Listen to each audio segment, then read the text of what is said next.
저희는 계속해서 갈라디아 말씀을 통해서 주님께서 저에게 하시는 교훈들 그리고 은혜들을 함께 나누고 있습니다. 지금까지 바울은 죄인들이 구원받기 위해서 어떤 할례, 율법 준수 이런 것들이 필요한 게 아니라 오직 믿음만이 필요하다라고 계속해서 강조해 왔습니다. 믿음이면 충분하다는 거죠. 이어서 오늘 본문에서는 이 믿음이라는 것을 율법의 행위와 비교하면서 그 권위를 더욱 분명하게 하고 있습니다. 주로 1 절부터 5절 사이에서 그 내용이 등장을 하고 있는데요. 여기서 바울은 갈라디아 교인들을 책망하고 있습니다. 왜냐하면 당시 바울은 갈라디아 교인들에게 이 믿음의 도에 대해서 복음에 대해서 분명하게 가르쳤습니다. 그가 할 수 있는 최선을 다해서 이 진리를 밝히 드러냈었던 거죠. 근데 그럼에도 불구하고 이들은 계속해서 율법주의자들의 가르침에 넘어가는 그들의 꾀에 빠지고 마는 그런 경향을 보이고 있었습니다. 그래서 3장 1 절을 보시면 "어리석도다 갈라디아 사람들아 예수 그리스도께서 십자가에 못 박히신 것이 너희 눈앞에 밝히 보이거늘"이라고 말하고 있죠. 여기서 "너희 눈앞에 밝히 보였다."라는 말은 실제로 예수님을 이들이 봤다는 게 아니라 그만큼 바울이 전했던 믿음의 도, 복음의 진리가 그들에게 생생하게 다가왔었다라는 겁니다. 근데 그들은 여기서 멈추지 않았고 그러니까 단순히 이 복음의 진리를 깨달은 정도에만 머물러 있었던 것이 아니라 그들은 그 믿음의 진리로 말미암은 어떤 능력을 경험했던 자들이었습니다. 2 절과 5 절을 통해서 알 수 있죠. "내가 너희에게 다만 이것을 알려 하노니 너희가 성령을 받은 것이 율법의 행위로냐 혹은 듣고 믿음으로냐?"라고 말하고 있습니다. 여기서 "성령을 받았다."라고 바울이 말을 하고 있죠. 근데 여기서 성령을 받았다는 말은 그들이 예수 그리스도의 그 복음을 듣고 거듭났다는 것을 의미할 뿐만 아니라 그것을 받아들이는 과정 속에서 여러 가지 기적과 능력, 표적들이 나타났었다는 걸 의미합니다. 그만큼 복음의 진리가 정말 확실하다는 것을 하나님께서 증거해 주셨던 거죠. 근데 그럼에도 불구하고 이 갈라디아인들은 이 바울의 가르침, 복음의 진리를 떠나서 행동하고 있었다는 겁니다. 그러니까 바울의 입장에선 참 기가 막히는 상황이었던 거죠. 내가 이렇게 너희에게 바르게 분명하게 복음의 진리를 전했고 너희도 그 진리를 믿음으로써 성령의 역사를 경험했음에도 불구하고 그것을 제쳐놓고 이렇게 다른 가르침에 쉽게 빠져들고 있냔 말인가 하고 생각을 했던 겁니다. 그래서 이렇게 책망을 했던 건데요. 이 책망의 목적은 단 하나라고 할 수 있습니다. 그것은 결국 이들이 행함으로 하나님 앞에 인정받기를 힘쓰는 게 아니라 다시금 믿음을 통해서만 하나님 앞에 나아가도록 하려는 것이 바울의 책망의 목적이었습니다. "믿음만 붙잡아라."라는 거죠. 이 목적을 이루기 위해서 바울은 또 아브라함에 대한 내용을 인용하고 있습니다. 6 절부터 9절 사이에 나타나고 있죠. 여기서 바울이 말하고자 한 것도 분명합니다. 당시 유대주의자들은 누군가 이 아브라함의 후손으로 인정받기 위해서는 율법을 행해야 한다고 주장했을 겁니다. 왜냐하면 아브라함이 축복의 모든 근원을 상징하는 인물이고 구원을 상징하는 인물이기도 하죠. 그래서 오직 율법을 행해야만 이 아브라함의 자손이 돼서 그 모든 복을 받아 누릴 수 있다라고 주장했던 겁니다. 근데 바울은 이것에 대항해서 "아니다. 그것이 아니라 아브라함 역시도 믿음을 통해서 하나님의 복을 받아 누렸기 때문에 너희들도 그 믿음의 자취를 따라야 한다."라고 얘기를 하고 있습니다. 그래서 7 절을 보시면 "그런즉 믿음으로 말미암은 자들은 아브라함의 자손인 줄 알지어다."라고 하고 있죠. 또 9 절에서도 "그러므로 믿음으로 말미암은 자는 믿음이 있는 아브라함과 함께 복을 받느니라." 말하고 있습니다. 이처럼 우리가 하나님의 자녀로 백성으로 인정받고 그분 앞에 나아가 의롭다함을 받을 수 있는 건 오직 믿음이라는 걸 오늘 본문 전체를 통해서 강하게 역설을 하고 있는 거죠. 저는 오늘 이 본문과 관련해서 여러분들과 함께 나누고 싶은 진리가 하나 있습니다. 그것은 어 오직 우리가 믿음을 가져야만 하나님께서 우리에게 주시는 그 영적 은혜들, 핵심적인 은혜들 누릴 수가 있다는 겁니다. 크게 분류하자면 성화와 칭이라는 은혜를 오직 예수 그리스도를 믿음으로써만 받아 누릴 수 있다는 거죠. 갈라디아 교인들처럼 오직 믿음을 통해서만 우리는 성령을 받을 수가 있습니다. 갈라디아 교인들은 바로 이 은혜를 경험했었죠. 복음의 진리를 받고 믿을 때 거듭나는 것을 이들은 분명하게 경험했고 성령께서 그들에게 역사하시는 것을 경험했었습니다. 그 이후에 자신들의 마음은 성령을 소유한 자가 되었죠. 이처럼 그리스도인은 그리스도의 영을 소유한 자라는 건 저번에 저희가 함께 나눴던 갈라디아 2장 20절 말씀에서도 분명하게 나타나고 있는 진리이긴 하지만 고린도전서 6장 19절에서도 잘 나타나고 있습니다. 제가 한번 읽어보겠습니다. 너희 몸은 너희가 하나님께로부터 받은 바 너희 가운데 계신 성령의 전인 줄을 알지 못하느냐. 너희는 너희 자신의 것이 아니라고 하고 있습니다. 분명히 거듭난 그리스도인의 몸은 성령께서 그 안에 거하는 전이다. 성전이다라고 말하고 있죠. 그만큼 그리스도인은 성령을 모시며 살아가고 있는 자라는 말입니다. 또 다른 말씀 로마서 8장 9절에서도 이걸 말합니다. 만일 너희 속에 하나님의 영이 거하시면 너희가 육신에 있지 아니하고 영에 있나니 누구든지 그리스도의 영이 없으면 그리스도의 사람이 아니니라고 하고 있습니다.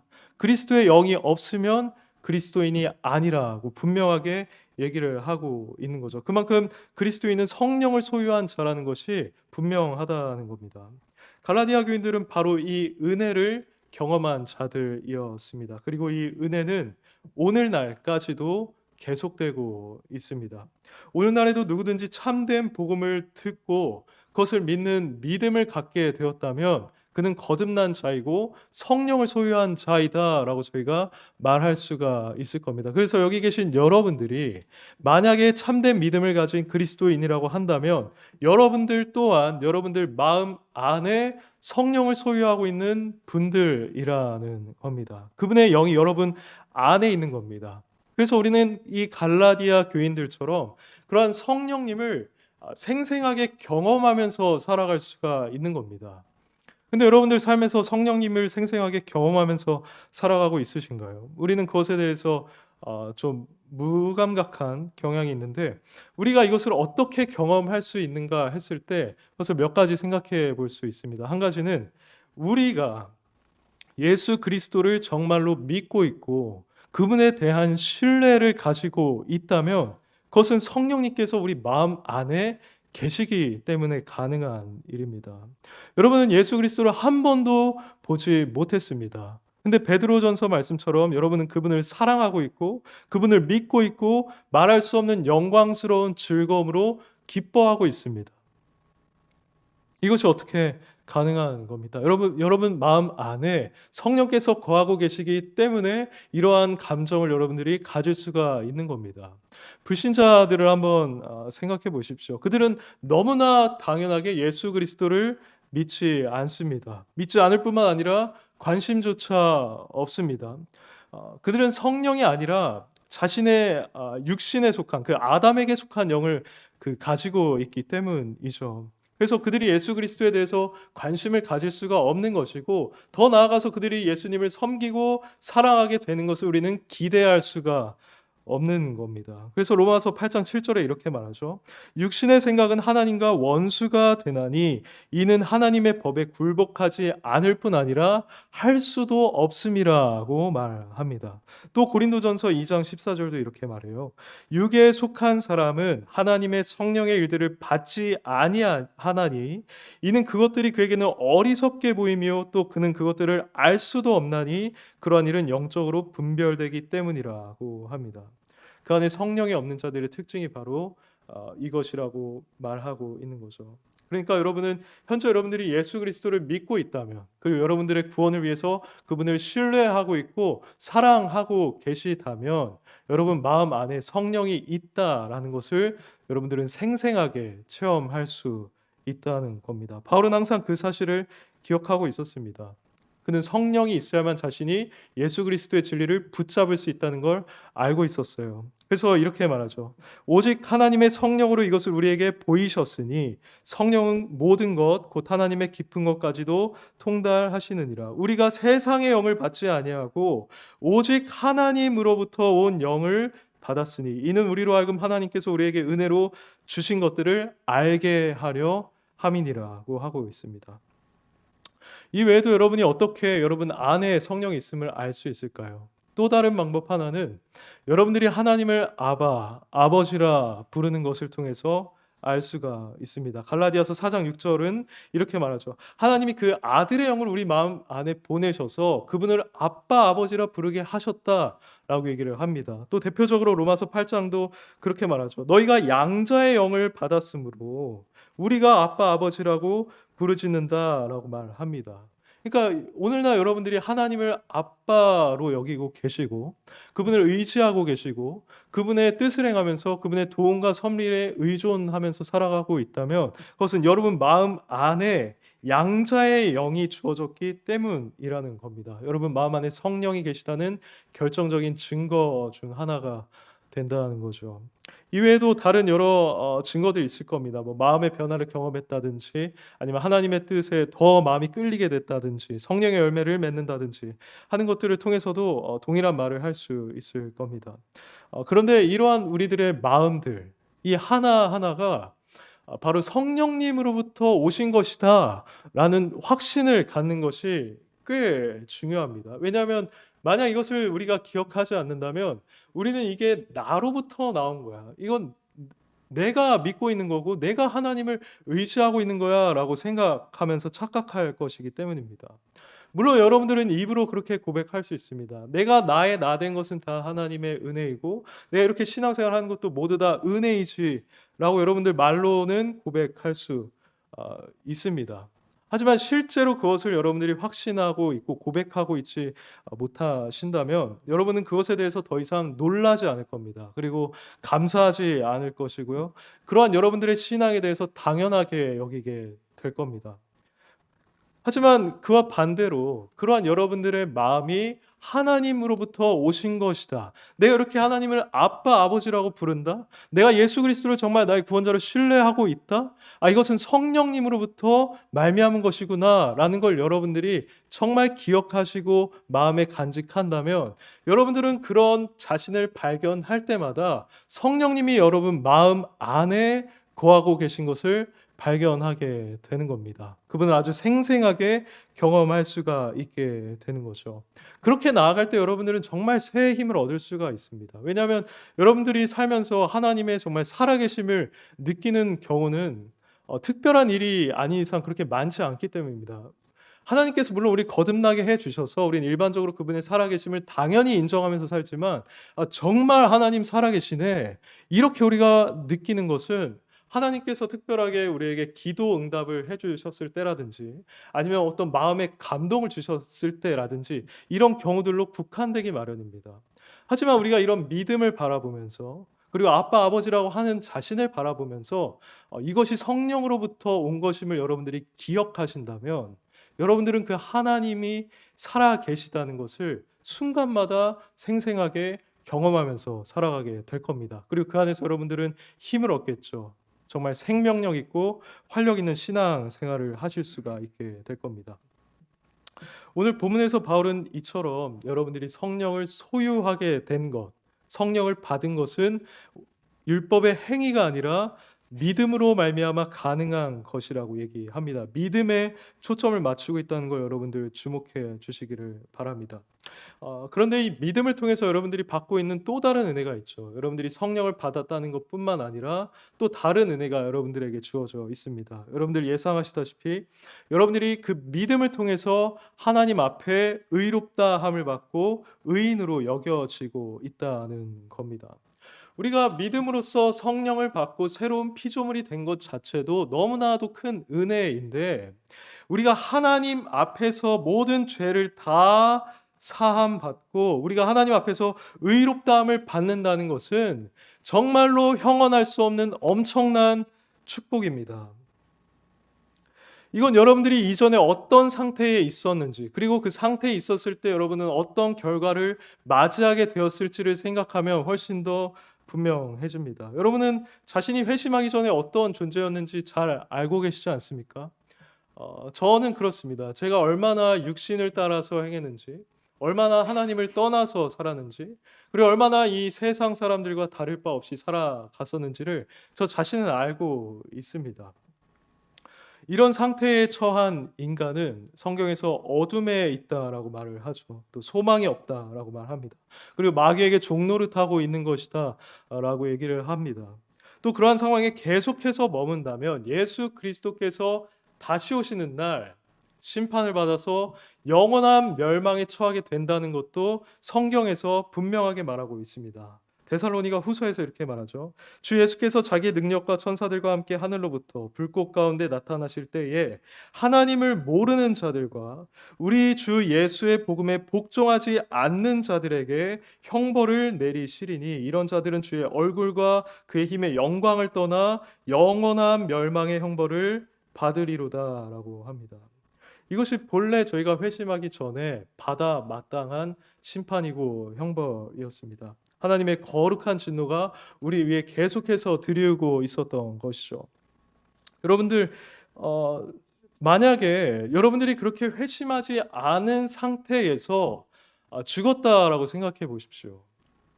그럼 여러분들은 어떻게 됐습니까? 저는 상상도 못합니다.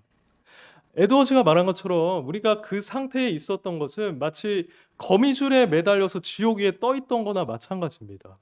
우리는 언제 그 거미줄이 끊어져서 지옥에 떨어질지 모르는 운명 속에서 살아가고 있습니다. 그 상태에서 우리는 얼마든지 죽을 수 있었고 그대로 지옥에 들어갈 수 있었습니다. 그런데 하나님께서는 그런 우리를 불쌍히 여기셔서 지옥에 보내지 않으시고 우리를 붙잡아 주셨습니다. 그리고 오히려 그런 거미줄 같은 연약한 소망 위에 두시기보다 예수 그리스도라는 반석 위에 우리의 영혼을 세워 주셨죠. 그리고 그것조차도 오직 믿음으로 가능하게 해 주셨으니 이것은 엄청난 축복이라고 저희가 말할 수 있을 겁니다. 성경은 우리가 오직 예수 그리스도를 믿을 때만 그 반석 위에 설 수 있다라고 말을 합니다. 오늘 본문에서 바울이 6절부터 9절 사이에 말하고 있는 것이 바로 그것입니다. 아브라함은 창세기 15장에서부터 믿음으로 말미암아 의롭다함을 받은 자로 여겨지고 있습니다. 이것을 로마서 4장에서 말하고 있는데요. 로마서 4장은 아브라함에 대해서 얘기하면서 그는 그 어떤 행위도 아니고 그 어떤 할례 받음으로 인해서도 아니고 오직 하나님을 믿음으로써 의롭다함을 받았다라고 증거하고 있습니다. 그래서 5절에 이렇게 말합니다. 로마서 4장 5절에요. 이를 아니할지라도 경건하지 아니한 자를 의롭다 하시는 이를 믿는 자에게는 그의 믿음을 의로 여기시나니라고 합니다. 그리고 10절에 보시면 그런즉 그것이 어떻게 여겨졌느냐 할례시냐 무할례시냐 할례시가 아니요 무할례시니라고 하고 있죠. 분명 아브라함은 모든 하나님의 백성들이 의롭다함을 받는 것을 보여주는 모형이었습니다. 그리고 가장 대표적인 가장 확실한 예시가 바로 아브라함의 경우였습니다. 그래서 우리는 이 아브라함이 오직 믿음을 통해서 의롭다 하심을 받은 것처럼 우리도 마찬가지로 믿음을 통해서 의롭다함을 받는다는 결론을 내릴 수가 있습니다. 여러분 한번 생각해 보십시오. 모세와 바울에게 영감을 주셨던 분은 성령님이셨습니다. 그리고 그 성령님께서 모세를 통해서 창세기를 기록하게 하셨고 또 바울을 통해서 갈라디아서를 기록하게 하셨습니다. 근데 그런 것을 우리가 봤을 때 우리는 이 구약 시대이든지 신약 시대이든지 하나님께서는 결국 믿음으로 우리를 의롭다 하시고 구원하신다는 사실에 확신을 가질 수가 있는 겁니다. 사랑하는 여러분, 이처럼 믿음이라는 것은 우리로 하여금 성령을 받게 합니다. 그리고 하나님 앞에서 의롭다함을 받게 하죠. 그렇다면 어떤 의미에서 우리도 이 갈라디아 교인들이 그러했던 것처럼 우리 눈앞에 이미 십자가가 밝히 보이고 있는 겁니다. 예수 그리스도께서 그 안에 못 박히셨다는 것이 밝히 드러나고 있는 상황입니다. 그 여러분들이 진정 믿음을 가져서 성령을 소유하게 된 자들이라면 우리도 이들처럼 분명한 체험과 경험을 한 자들입니다. 그렇다면 우리도 마찬가지로 이 바울의 말처럼 다른 것이 아니라 오직 하나님께 나아감에 있어서 믿음을 의지해야 하고 믿음만을 붙잡아야 한다는 결론을 내릴 수가 있습니다. 우리는 오직 예수 그리스도를 믿음으로써 이 은혜를 받아 누리는 자들입니다. 만약에 우리가 이 믿음이 아니라 다른 것을 통해서 하나님 앞에 나아가고자 한다면 우리는 바울로부터 또 예수님으로부터 책망을 피할 수가 없을 겁니다. 그리고 그것은 이 3장 1절에서 말하는 것처럼 분명히 어리석은 일이 되고 말 겁니다. 그러니 지금처럼 여러분들이 믿고 있는 그 예수 그리스도를 향한 믿음을 굳게 붙잡으시길 바랍니다. 그 체험이 여러분들에게 믿음이면 충분하다라고 하고 있습니다. 여러분들이 성령을 소유하고 있는 것, 그리고 하나님으로부터 의롭다함을 받았다는 그 확신을 가지고 있는 것이 여러분에게 믿음만 있으면 충분하다라고 말해주고 있다는 겁니다. 그러니 다른 모든 시도들을 여러분들 내려놓으시길 바랍니다. 물론 여러분들은 성령을 따라서 행함으로써 하나님을 기쁘시게 하고 하나님을 위해 뭔가 헌신하고자 할 수 있습니다. 그런 행함을 여러분들이 하고자 할 수 있다는 겁니다. 하지만 그것이 여러분의 공로가 조금도 될 수 없다는 사실을 알아야 합니다. 제가 회심할 때 저도 이것을 깨달았습니다. 저는 무언가를 하는 것도 죄라고 여겼지만 여러분들도 그러시겠지만 무언가 하지 않는 것도 죄라고 여겼었습니다. 그러다 보니 계속해서 저 자신을 정죄하게 되었었죠. 하나님 앞에서 내가 계속 이런 상태로 존재해도 되는가? 하지 않는 것도 죄인데 난 하지 않고 있는 게 너무 많지 않나 하면서 고뇌했었던 겁니다. 근데 그때 저는 모태신앙인데도 이러다가 정말 지옥에 갈 수도 있겠다라고 생각을 했어요. 근데 그 이유가 무엇인가 하면 바로 이 믿음을 의지하지 않았었던 것이죠. 제 행함을 의지하고 있었기 때문에 하나님 앞에서 의롭다함을 받음에 있어서 계속해서 낙심하고 좌절할 수밖에 없었던 겁니다. 이 유대주의자들이 가르쳤던 것처럼요. 그래서 여러분들은 오직 이 믿음을 기억하셔야 하는데 이 믿음이라는 것은 자기 자신에 대해서 완전히 파산한 채로 하나님 앞에 나아가는 것이나 다름이 없습니다.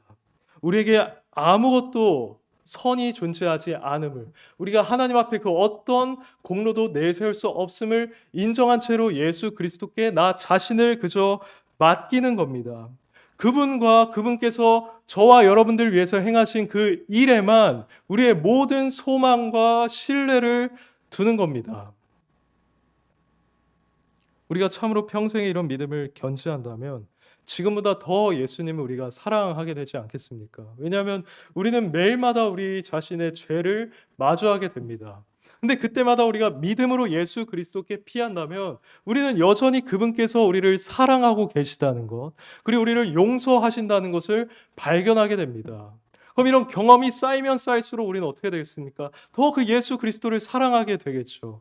그리고 어떻게 하면 나를 구원하신 이 주님을 위해서, 나를 이렇게 변함없이 용서하시는 주님을 위해서 살아갈까? 내가 할 수 있는 일이 무엇일까라고 하면서 주님의 일에 더욱 열심으로 행하는 자가 될 겁니다.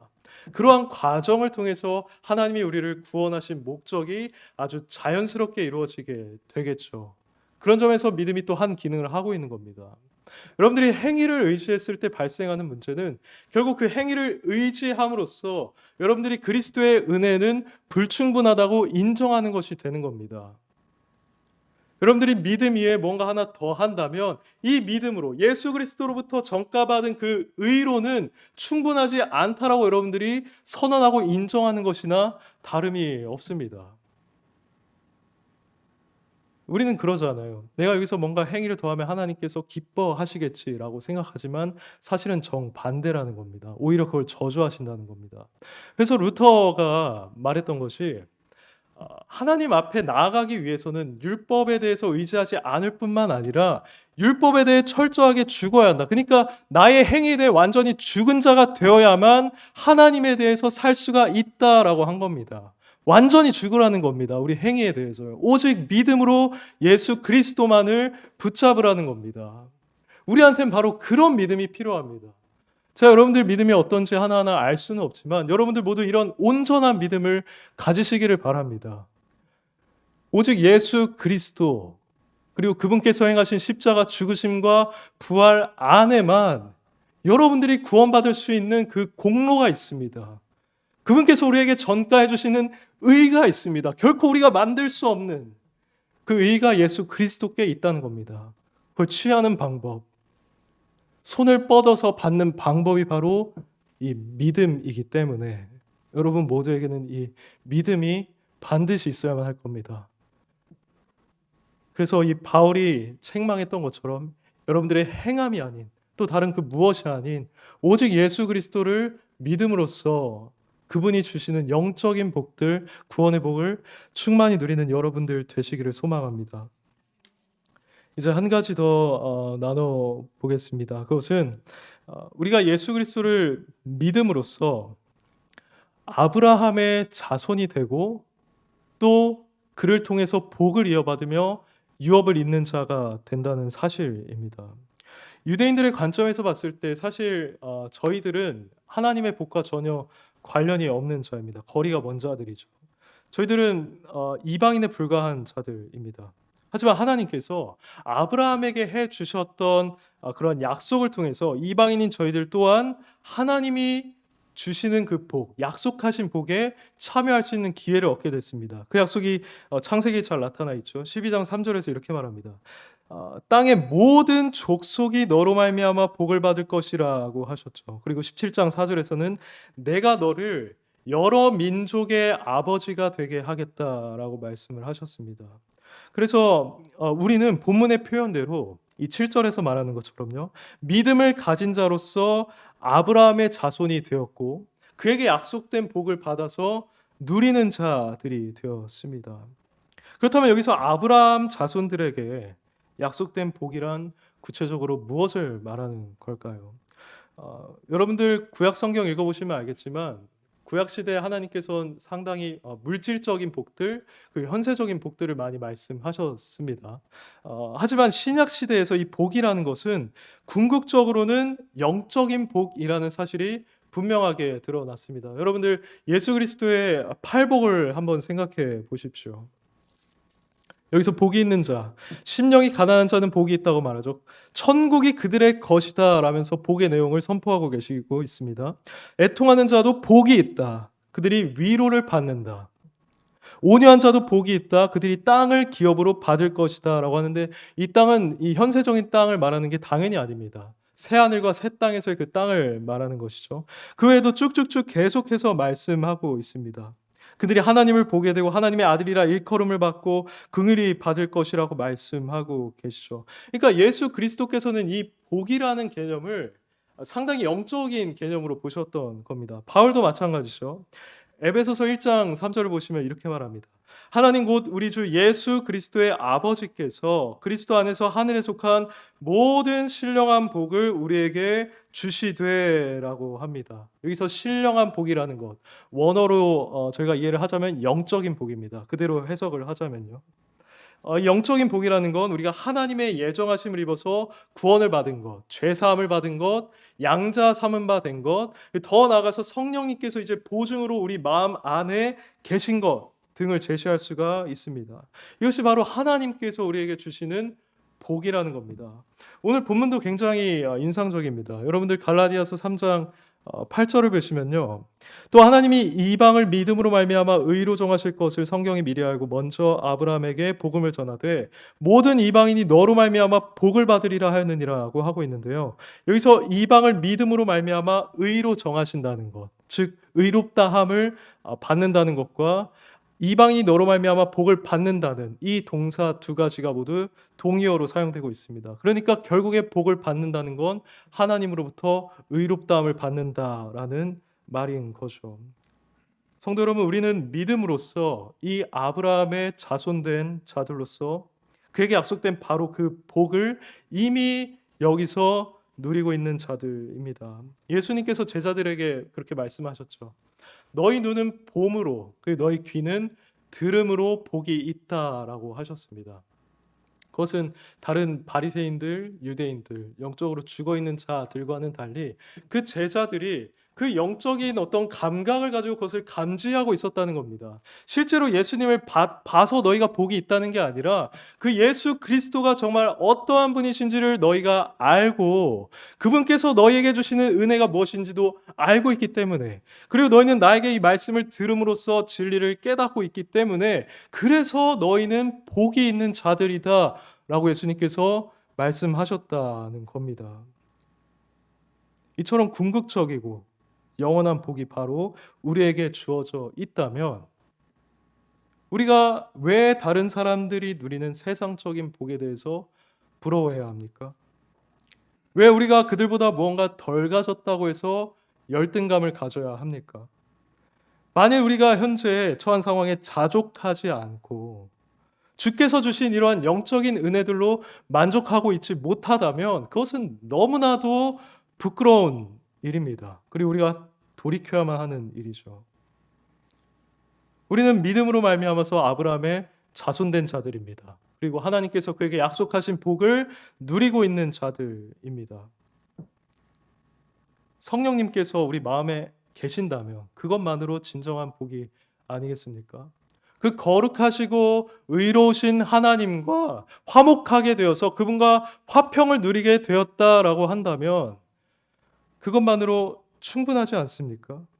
우리의 모든 죄가 다 용서를 받고 이제 우리가 의인이다. 너는 의인이야. 김의종 너는 이제 내 앞에서 의인이야. 라고 해주시는 것만으로도 우린 너무나 충분한 복을 받은 자들이 아니냐는 겁니다. 그렇다면 이 세상적인 복을 우리보다 더 많이 누리고 있는 자들을 부러워할 것이 아니라 오히려 그들을 불쌍히 여기는 것이 마땅하겠죠. 사랑하는 여러분, 우리가 받은 복이 무엇인지, 그리고 우리가 진정으로 복으로 여겨야 할 것이 무엇인지를 여러분들 기억하시기를 바랍니다. 우리가 아브라함의 자손이 되었다는 것으로 인해서 여러분들 기뻐하시기를 바랍니다. 아브라함의 자손은 유업을 함께 이어받을 자다라고 얘기를 하고 있습니다. 3장 29절을 한번 보시기 바랍니다. 너희가 그리스도의 것이면 곧 아브라함의 자손이요 약속대로 유업을 이을 자니라고 합니다. 여기서 유업을 잇는다라는 말은 정확히 무엇일까요? 예수님께서 이 유업을 잇는다라는 표현을 자주 쓰셨습니다. 너희가 그리스도의 것이면 곧 아브라함의 자손이요 약속대로 유업을 이을 자니라고 하는 것처럼 예수 그리스도께서는 자신의 제자들이 영생을 상속받을 것이라고 하셨습니다. 그리고 심판 때 오른편에 있는 자들에게는 내 아버지께 복받은 자들이여 나와 창세로부터 너희를 위하여 예비된 나라를 상속받으라고 하셨죠. 그리고 고린도전서 말씀을 보시면 바울은 너희들이 이렇게 죄를 계속해서 짓는다면 결국에 하나님 나라를 유업으로 받지 못할 거다라고 얘기를 하고 있습니다. 이런 점에서 우리는 이 유업을 잇는다는 건 결국 하나님 나라를 유업으로 받는 것이라고 이해할 수가 있는 거죠. 이것은 그리스도와 함께 받는 영광입니다. 그리고 썩지 않고 더럽지 않고 쇠하지 않는 유업입니다. 하나님께서 우리 아브라함의 자손들을 위해서 마련하신 것이고 친히 하늘에서 간직하고 계신 겁니다. 이것이 우리가 받을 기업입니다. 여러분들 그렇기 때문에 이 땅에서의 삶이 불안하시고 또 어려움이 있다고 하실지라도 낙심하지 마십시오. 여러분들 소망 없는 자처럼 주눅들지 마십시오. 우리에게는 영원한 하나님 나라가 있습니다. 우리는 거기에 곧 돌아가서 쉬게 될 겁니다. 거기서 영원히 주님과 기쁘게 살게 될 겁니다. 그러니 그것을 소망하면서 이 땅을 살아가는 자들이 됩시다. 여러분들 안에 계신 성령님께서 바로 그 보증이 되셨습니다. 그분이 여러분 안에 거하고 계시기 때문에 여러분은 내가 하나님 나라에 정말 들어가겠구나 라는 확신을 할 수가 있는 겁니다. 하나님은 약속만 해 주셨어도 우리는 그분의 신실하심을 따라서 내가 하나님 나라에 들어갈 수 있겠구나 라고 확신할 수 있을 겁니다. 근데 하나님은 거기서 더 나아가서 약속을 해 주셨을 뿐만 아니라 보증으로 성령을 주셨다는 겁니다.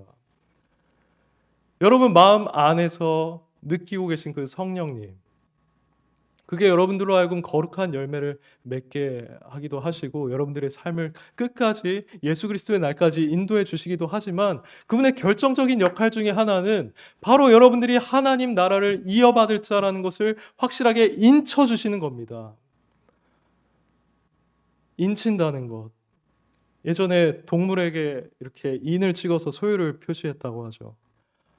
하나님께서 성령을 통해서 여러분들을 자신의 소유로 확실하게 만드신 겁니다. 알미니안주의 또 다른 어떤 이단 종파들은 이런 것을 인정하지 않습니다. 우리가 성령의 인을 받았든 뭘 했든 우리의 행위로 열심히 살지 않는다면 우리는 이 구원에서 탈락하게 된다 라고 주장을 합니다. 하지만 그건 성경이 말하고 있는 바가 아니에요. 하나님은 창세 전부터 여러분들을 선택하시고 예정하셨습니다. 그리고 삼위일체 안에서 그 언약을 통해서 여러분들을 구원하기로 이미 결정하셨습니다. 그리고 예수 그리스도의 그 십자가 죽으심과 부활로서 여러분들의 구원을 완전하게 완성시키셨습니다. 성취하셨습니다. 그 다음에 마무리 작업으로 여러분들에게 인을 찍어주셨다는 겁니다. 성령의 인이요. 그래서 여러분들은 마음껏 확신하셔도 좋습니다. 내가 이 세상에서 비록 어렵게 산다 할지라도 어려움이 있고 참 비참한 삶을 산다 할지라도 내 안에 이 성령님이 계시다면 나는 하나님 나라에 들어가게 될 것이다. 나는 영원한 생명을 누리면서 영원히 우리 주님을 찬양하게 될 것이다. 라고 여러분들 고백할 수 있을 겁니다. 부디 우리 올고등교회가 그런 소망으로 넘치기를 간절히 소망합니다. 예수 그리스도를 믿는 믿음으로 여러분들이 이 세상에서 살아가시기를 바랍니다. 오직 믿음으로 예수 그리스도를 붙잡으시길 바랍니다. 그것이 여러분들 영적 축복을 받는 유일한 길입니다.